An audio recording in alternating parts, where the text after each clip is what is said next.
It's my privilege to introduce a book that has had significant impact on my thinking, and as I've shared it with my disciples, has given them a new orientation in the way to evaluate the way they spend their lives.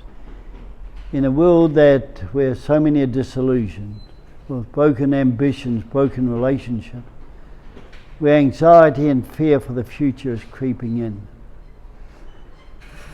Michael has written a book that challenges us to evaluate our lives and evaluate what are we putting into our lives in each area of our lives. And just as he explains, a bank builds interest on the things that are put in, but when we take things out, the balance is depleted. So he explains very clearly in 5 areas of our lives of what we need to put in, not only to please God, but to enjoy the fullness of life down here in 5 areas of our life.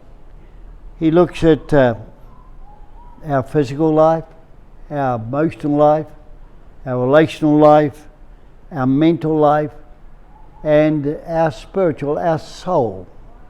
And very clearly, with great evidence back from both the secular and the biblical perspectives of what we need to put into life to have that full and abundant life. God's promise is a full and abundant life. And so I'd suggest that this is a wonderful tool when we evaluate our own lives to see what we're putting in that adds to the value of life, but also to be very aware of those things that distract and take away in these areas of our life, that rob us of our mental joy, our physical joy, of the hope that we have for eternity in heaven. I found it excellent reading for myself. My wife has read it. But I would speak to leaders that are running groups. It's wonderful for small group discussion. It comes with evidence-based faith, evidence-based from the secular world as to health in each of these areas, and putting it together to glorify God. It's a book that I could commend for personal reading, but also for small group discussions. So thank you, Michael, for bringing forward this to the body of Christ. May God bless it.